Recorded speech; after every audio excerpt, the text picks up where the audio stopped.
Madame, Messieurs, bonsoir et bienvenue dans cette édition d'information du 20h du 15 mai 2023. Tout de suite, on regarde les titres. Déclaration des biens, les candidats au local épargnés, c'était l'objectif de la rencontre entre le président de la commission de la lutte contre l'enrichissement illicite et ses collaborateurs. Nous le verrons dans ce journal. Et puis au Ghana, l'ex-président John Dramani Mahama, investi par l'opposition, il sera le candidat de ce bord lors des prochaines échéances électorales prévues en 2024. YourArt, la plateforme lancée ce lundi par Maurice Lévy, une plateforme pour briser les discriminations. À quelques semaines des examens de fin d'année, les élèves de classe de 3e et terminale se préparent pour les épreuves. Chacun dans son couloir met en place des stratégies et méthodes. Regardons cet élément de Jessica Ondjoa. Les élèves de classe de 3e et terminale affûtent leurs armes en vue de mieux aborder les examens de fin d'année scolaire, le brevet d'études du premier cycle et le baccalauréat. À quelques semaines des épreuves, plusieurs stratégies sont mises en place. Les échecs que j'ai eu à rencontrer, surtout en maths, donc je privilégie plus maths et les autres matières vont suivre. Je fais les résumés de chaque cours, tels que les matières scientifiques et les matières littéraires. Comme si c'est la dissertation, il faut que je le pratique presque tout le temps.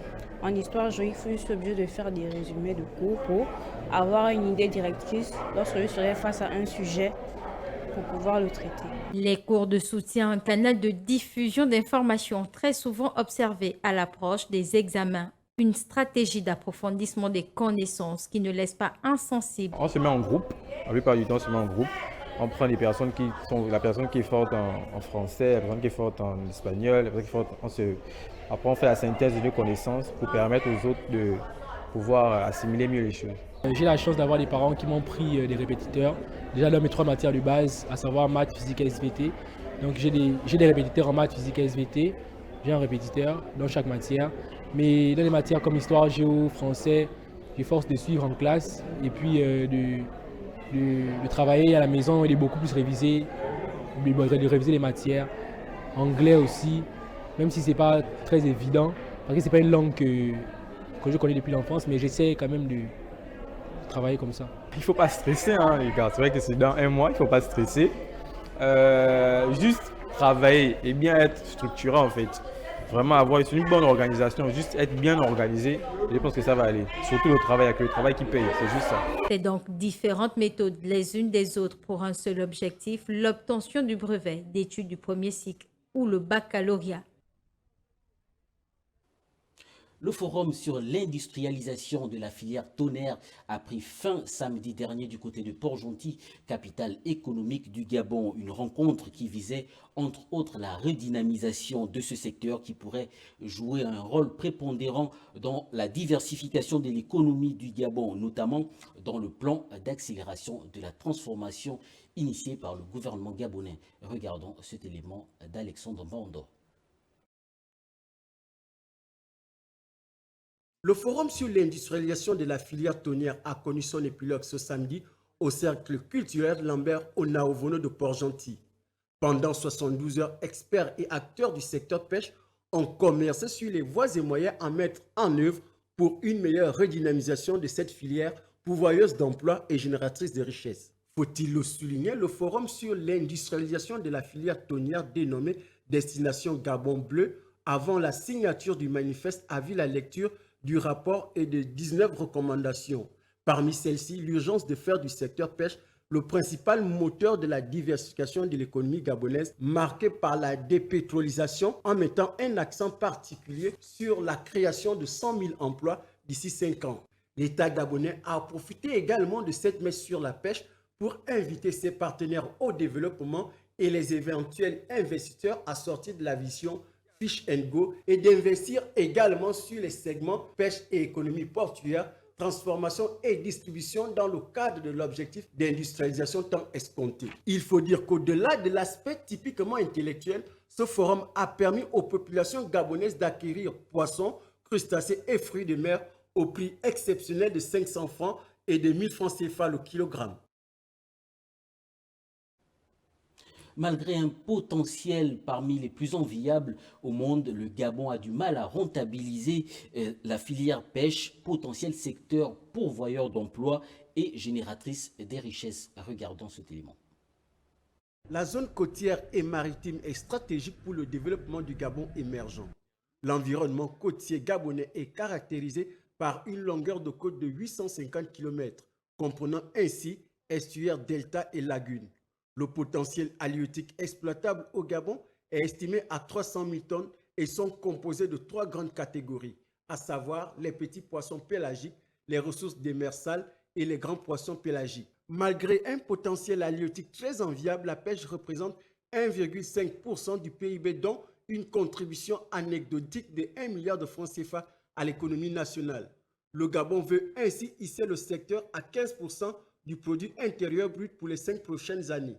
Toutefois, cette vision ambitieuse du gouvernement de la République fait face à plusieurs défis, à savoir la pêche illégale non déclarée et non réglementaire préjudiciable au secteur, des intérêts de la population locale pour la pêche due par l'absence d'une tradition maritime, un réchauffement climatique de nature à modifier essentiellement le comportement et la résilience des ressources halieutiques. Le forum sur l'industrialisation de la filière tonnière qui vient de se dérouler à Port-Gentil arrive à point nommé. La mise en branle d'un certain nombre de chantiers de cette rencontre doit être de mise. Parmi ces défis, on peut citer entre autres la réalisation d'un état de lieu des projets en cours, le respect du cadre juridique existant, notamment dans le cadre de la fraude, consolider la préférence nationale, raffermir les partenariats de premier niveau avec les locaux et de deuxième niveau avec les partenaires internationaux, former ou renforcer les capacités des jeunes Gabonais dans les métiers du domaine halieutique et enfin orienter l'investissement vers les transformations des produits de la mer, notamment à court terme. C'était une analyse d'Alexandre Mbaondo. Les candidats aux élections politiques ont désormais l'obligation de joindre à leur dossier de candidature un récépissé de déclaration des biens. Le président de la Commission nationale de lutte contre l'enrichissement illicite et ses collaborateurs se sont entretenus avec le ministre de l'Intérieur. L'objectif était d'échanger sur la zone de confort. C'est un reportage de Maya Meza. L'institution existait depuis 2003 et a pour mission la prévention, l'investigation ainsi que la consultation et depuis 2020. Les textes qui fondent son fonctionnement ont été modifiés. Ils requièrent que désormais tout candidat à une élection politique a obligation de faire sa déclaration de biens pour qu'un récépissé de déclaration de biens lui soit délivré. Le récépissé délivré par la Commission nationale de lutte contre la corruption et l'enrichissement illicite doit être annexé à son dossier de candidature. Faute de quoi, le Centre gabonais des élections CGE devra rejeter le dossier de candidature de l'intéressé. C'est quelque chose qui n'existait pas avant et c'est une nouvelle problématique de la commission qui se limitait à recueillir les déclarations de biens de tous les dépositaires de l'autorité de l'État. Et là même, sans être dépositaire de l'autorité de l'État, il suffit d'être à une élection politique pour que le récépissé de déclaration des biens soit exigé, a déclaré Nestor Mbo. Lambert Noël Mata, le ministre de l'Intérieur, a pour ainsi dit répondu à ces interrogations partagées par Nestor Mbo et ses collaborateurs. Si le CGE se charge de l'administration et de la gestion de toutes les élections dans le pays, les textes sont pris à amont par son département ministériel. Avec le nouveau code électoral, a-t-il indiqué, de la présidentielle au sénatorial en passant par les législatives, cette obligation est faite à tous les candidats. Mais concernant les conseillers départementaux et municipaux, au regard de leur nombre variant d'une entité décentralisée à une autre, la loi indique qu'elles sont assujetties à toutes les autres pièces constitutives du dossier, sauf à la déclaration des biens. La déclaration des biens est obligatoire une fois élus conseillers locaux à ceux d'entre eux qui vont postuler pour être membres du bureau du conseil départemental ou du conseil municipal. Donc, les futurs maires et maires adjoints, les futurs présidents et vice-présidents des conseils départementaux. Les textes de la CNLCI étant été modifiés et faisant obligation à tous les candidats, sans exception, de faire leur déclaration de biens, La disposition réglementaire devrait être arrimée à la modification apportée dans le code électoral promulgué il y a quelques jours. Donc, tout sera formalisé au moyen d'un texte qui sera pris par département du ministre de l'Intérieur et qui sera également adressé au CGE qui a dans le pays l'administration et la gestion des élections politiques. Par la suite, le ministre Lambert Noël Mata a promis au président de la CNLCI que les délégations provinciales de cette institution seraient mises en place peu de temps avant que le CGE ne rende public les différentes dates de dépôt de candidature. La commission n'ayant pas de démembrement dans l'interland, son institution a suggéré au gouvernement de prendre un décret l'autorisant à implanter les délégations ad hoc dans chaque chef-lieu de province.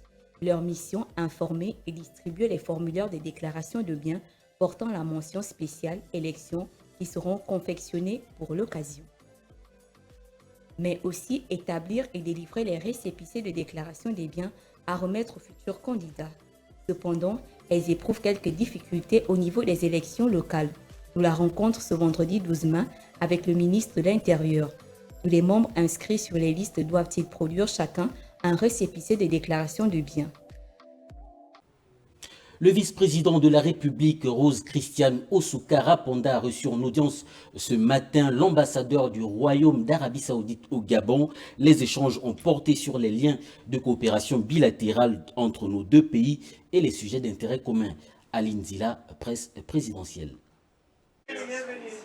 Hissée à un niveau supérieur, la coopération bilatérale dans tous les domaines entre le Gabon et l'Arabie Saoudite, c'est tout l'intérêt de cette audience entre le vice-président de la République et l'ambassadeur du Royaume d'Arabie Saoudite. Faraj Binader est venu échanger avec Rose Christiane Osouka Raponda, le vice-président de la République, de la nécessité de renforcer la coopération agissante, notamment au niveau des échanges d'expertise entre nos deux pays. بلقاء دولة الرئيس روز كريستيان أوسوكا. J'ai l'honneur aujourd'hui d'échanger avec son Excellence Rose Christiane Osouka Raponda, vice-président de la République. Et aujourd'hui, nous avons échangé sur le renforcement des excellentes relations d'amitié et de coopération entre le Royaume d'Arabie Saoudite et le Gabon dans divers domaines, dans le domaine économique, éducatif, commercial, dans divers domaines et surtout voir avec son Excellence comment on peut attirer l'attention des investisseurs saoudiens pour venir au Gabon, surtout que le Gabon et le Royaume d'Arabie Saoudite ont des potentiel énorme.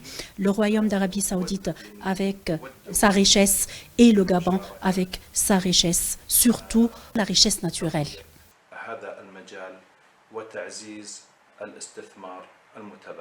Au cours de cette audience, le vice-président de la République et son hôte ont réaffirmé leur volonté par le biais du chef de l'État Ali Bongo Ondimba à œuvrer davantage pour développer les relations d'ordre économique, multisectoriel et diplomatique, entre autres, qui lient l'axe Libreville et Riyad.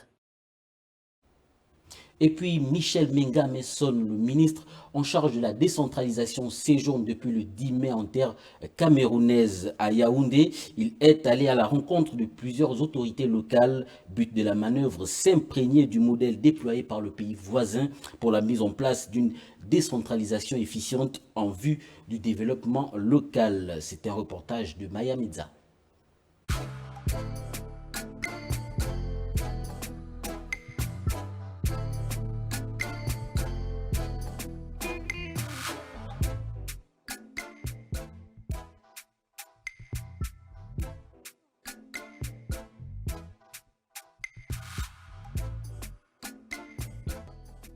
Le modèle camerounais de la décentralisation intéresse le Gabon. À Yaoundé, depuis le 10 mai, le ministre gabonais de la décentralisation, de la cohésion et du développement des territoires, Michel Mengan, a été reçu par son homologue Georges Elanga Obam. Objectif du déplacement, puisé dans le programme de mise en œuvre de la décentralisation implémenté depuis les décennies dans ce pays. Il est donc question pour Michel Mengan Messono et sa délégation de s'imprégner de l'expérience camerounaise de la décentralisation et du développement local. Car la décentralisation est un processus qui constitue pour l'État à transférer au profit des collectivités locales des compétences et des ressources correspondantes. D'une manière triviale, il s'agit d'un transfert de compétences et de moyens de l'État à des institutions distinctes de lui. C'est pourquoi cette réflexion vise à interpeller les pouvoirs publics sur les enjeux de la décentralisation en rapport avec le développement du Gabon. La loi constitutionnelle du 18 janvier 1996 aurait-elle singulièrement marqué l'univers administratif camerounais en consacrant une sorte de gouvernance locale? La question peut paraître surprenante dans la mesure où elle confère un caractère décentralisé à l'État unitaire du Cameroun. L'une des principales innovations de la Constitution du 18 janvier est actée sur la loi numéro 2019-024 du 24 décembre 2019 portant Code général des collectivités territoriales décentralisées.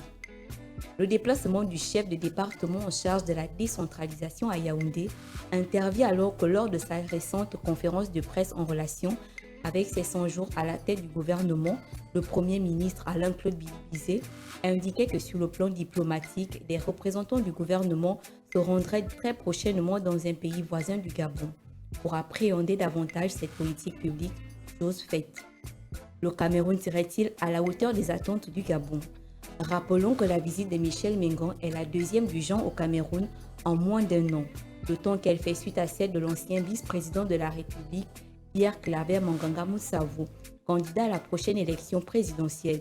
Il était lui aussi allé s'imprégner du modèle camerounais de la décentralisation auprès du maire de Yaoundé 1, Jean-Marie Abouna. Terre d'accueil pour plusieurs candidats à la migration, le Gabon enregistre un flux migratoire de près de 300 migrants par mois. Par ailleurs, le rapport sur la migration dans le monde en ce qui concerne l'année 2022 a été rendu public par l'Organisation internationale des migrations. On regarde.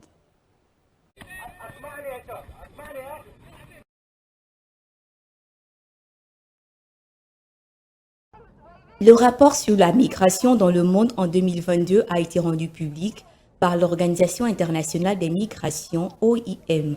Parmi les pays qui enregistrent une population des migrants en proportion de leur population totale figure le Gabon, 19%, la Guinée équatoriale, 16% et la Libye, 12%.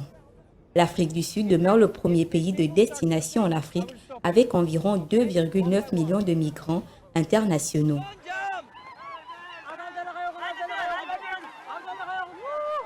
Avec un peu plus de 281 millions de migrants dans le monde, le 11e rapport de la série sur les migrations publié par l'OIM se fonde sur les questions migratoires d'actualité. Pour la région Afrique centrale dans laquelle se situe le Gabon, le rapport pointe du doigt une migration régulière entretenue par les causes diverses. Instabilité politique, conflits, épuisement des ressources naturelles.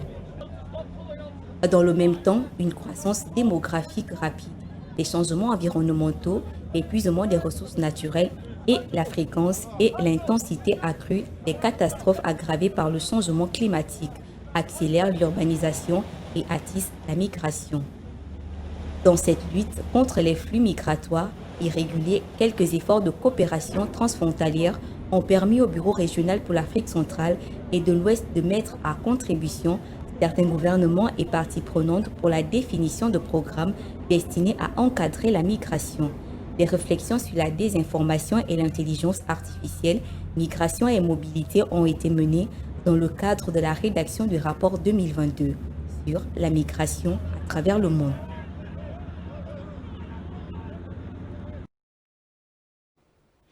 Tendance démographique et famille est le thème retenu pour ce 15 mai, jour de célébration des familles à travers le monde. La Journée internationale des familles vise à sensibiliser sur l'impact des tendances démographiques. Regardons ce reportage de Jessica Ondjoa.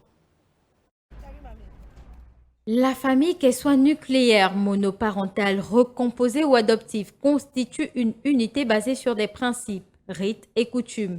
C'est toute l'importance de la mise en œuvre de la Journée mondiale des familles, célébrée tous les 15 mai de chaque année. Au Gabon, Tout comme dans d'autres pays, la manifestation vise à faire connaître les questions liées aux familles et relever les difficultés. On doit soutenir les personnes âgées, voilà, comme nous qui souffrent de insuffisance rénale là, tu vois, il faut que l'État vraiment nous aide. Hein? Parce que le médicament coûte cher. Si Margaret la CNAMGES, mais vraiment le médicament coûte cher. Hein? Bon, il y a de ces médicaments que la CNAMGES ne prend pas. Vous voyez, mais vraiment, et puis nous, les anciens là, qui sont retraités, vous voyez, vraiment, on n'a pas assez de moyens. Surtout pour les médicaments, les dialyses là. Vous voyez, ce sont les médicaments qui coûtent cher. Les familles représentent une institution. La célébration a donc pour objectif de sensibiliser à l'impact des tendances démographiques. Attirer l'attention de chacun de nous, de chacun, des jeunes surtout. Il faut attirer l'attention des jeunes. Ce n'est pas l'affaire du gouvernement seulement. Selon l'Organisation des Nations Unies, la croissance démographique devrait se poursuivre à un rythme décroissant. La population mondiale devrait atteindre 9,8 milliards en 2050 et 11,2 milliards en 2100, ce qui pourrait susciter des inquiétudes face à l'urbanisation durable et à la gestion des changements climatiques. Maurice Lévy, l'emblématique patron de Publicis, a lancé lundi Your Art, une plateforme numérique dédiée à l'art aux ambitions mondiales pour exposer et vendre les artistes amateurs et professionnels. Regardons les détails avec Roland Djakou. Bonjour à tous, bonjour monsieur le ministre. Ce 15 mai marquera à jamais l'univers de l'art et de la tech en France et dans le monde. Une nouvelle plateforme qui accueillera sans discrimination toutes les réalisations de la mode, la photographie, la peinture, la sérigraphie et bien d'autres productions artistiques vient de voir le jour. Nous avons d'abord et avant tout voulu un lieu ouvert à tous les artistes sans discrimination, les professionnels, qu'ils soient célèbres ou pas, les amateurs, les débutants, ceux qui sont à la recherche de leur style, de leur expression ou de leur public, les grands, les émergents, et même, et peut-être surtout, les inconnus, les invisibles. Your Art de Maurice Lévy veut devenir la plateforme mondiale de référence avec le plus grand nombre d'artistes, de galeries, de collectionneurs et d'amateurs. C'est aussi et surtout un espace de création. C'est-à-dire que si vous avez envie de créer votre propre musée, vous pouvez. Et en n'ayant pas hésité à piquer l'idée d'André Malraux, nous avons réalisé le musée imaginaire de chacun. Et oui, c'est désormais possible pour tous ces artistes en quête d'espace d'expression. Concrètement, on peut s'abonner de 10 à 30 euros par mois, environ 15 000 francs CFA, pour exposer ses œuvres dans un espace virtuel sur mesure, allant du simple portfolio à une galerie virtuelle en 3D. Your Art s'adresse aussi bien aux artistes reconnus qu'aux amateurs, sans sélection, un modèle qui rappelle celui de YouTube. En plus de cela, le site prélèvera 5 à 10% de commission. Je crois que moi, ce qui m'a intéressé dans ce que j'appelle l'esthétique de la plateforme, c'est surtout le rapport à la mise en vente, où il n'y a pas un espèce de bouton Amazon un peu vulgaire comme ça. On va dire que tout est un peu harmonisé dans un style qui fait qu'on sait qu'il s'agit de commercialiser le travail, mais en même temps, on peut regarder les œuvres sans être trop dérangé par une esthétique trop shopping. L'initiative est encouragée par les autorités françaises, représenté ici par le ministre délégué en charge de la transition numérique et des télécommunications. Du point de vue des artistes, dans une époque où on s'inquiète du sort qui va leur être réservé avec l'émergence très rapide de l'intelligence artificielle générative. Voilà un bel exemple d'utilisation de l'intelligence artificielle au service de la valorisation des artistes et des œuvres d'art. Avec déjà 22 collaborateurs, Your Art doit s'enrichir de nouvelles fonctions comme les NFT et une messagerie pour créer un réseau social de l'art. Et puis, les inondations ont fait plusieurs morts dans le centre de la Somalie, provoquées par la crue d'une rivière. ont fait plus de 200 déplacés. L'Afrique de l'Est connaît depuis 2 mois des pluies torrentielles dévastatrices qui ont tué des dizaines de personnes et déplacé des centaines de milliers de personnes. Regardons cet élément qui est signé Sidela Niman.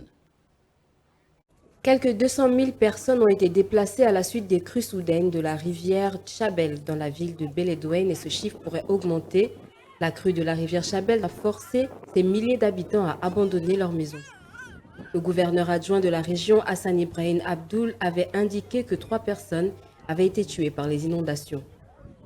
Les habitants ont rapporté avoir dû précipitamment quitter leur maison au milieu de la nuit cette semaine quand l'eau a commencé à submerger les rues et à inonder les bâtiments.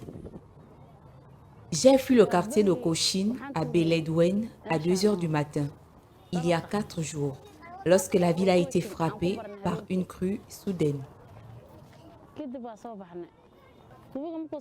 Chaque fois que la rivière sort de son lit, nous fuyons. C'est la 5e fois que nous fuyons et que nous venons ici en tant que personnes déplacées. L'Afrique de l'Est connaît régulièrement des inondations et glissements de terrain lors des saisons de pluie, dont la plus intense a lieu de mars à mai. Leur intensité et leur fréquence ne devraient cesser d'augmenter avec le changement climatique, ont estimé les experts météorologiques. Au Rwanda, les inondations et glissements de terrain ont fait au moins 130 morts et laissé des milliers de personnes sans abri. En Ouganda, 6 personnes ont été tuées la semaine dernière dans un glissement de terrain dans la région de Kisoro, non loin de la frontière rwandaise. Le mois dernier, en Éthiopie, au moins 14 personnes sont mortes à cause des inondations et glissements de terrain provoqués par de fortes pluies, tandis que des centaines de têtes de bétail ont péri et des dizaines de maisons ont été endommagées. La Corne de l'Afrique est l'une des régions les plus vulnérables au changement climatique, avec des crises de plus en plus fréquentes et intenses.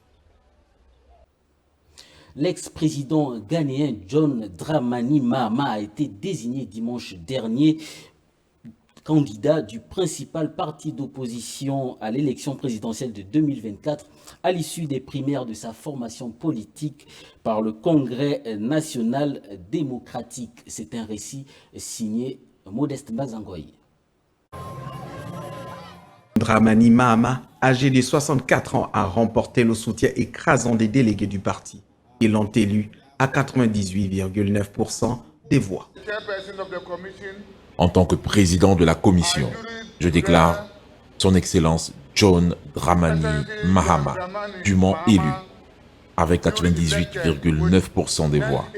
Je vous remercie pour votre soutien et je souhaite que le Seigneur nous bénisse tous.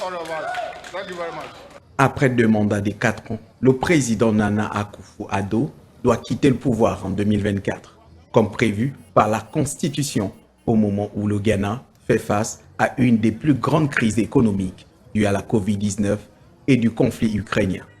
Plus de 355 000 délégués du Congrès national démocratique étaient attendus dans 401 centres de vote à travers le pays pour ce scrutin. L'ancien gouverneur de la Banque centrale Kwabena Dufour s'est retiré de la course vendredi soir, affirmant que le parti n'était pas prêt à conduire une élection libre et juste. Mahama avait été battu lors de la présidentielle 2016 par Nana Akufo-Addo du nouveau parti patriotique et avait encore échoué en 2020. Sa victoire à la primaire de son parti ne faisait guère de doute pour de nombreux analystes en raison de son expérience et de son influence au sein du NDC. En tant que dirigeant du parti, nous sommes déterminés à faire en sorte que l'avenir de ce pays soit aussi promoteur que possible et ces primaires soient une preuve très importante que notre parti est prêt à faire tout ce qui est à son pouvoir pour garantir la victoire. De l'autre côté, le parti au pouvoir tiendra sa primaire en novembre 2023 et le scrutin présidentiel est prévu pour le 7 décembre 2024. C'est la fin de cette édition d'information préparée par l'ensemble de la rédaction. Restez toujours fidèles au programme de TV+. Quant à moi, j'aurai le plaisir de vous retrouver demain lorsqu'il sera 20 h. D'ici là, portez-vous bien.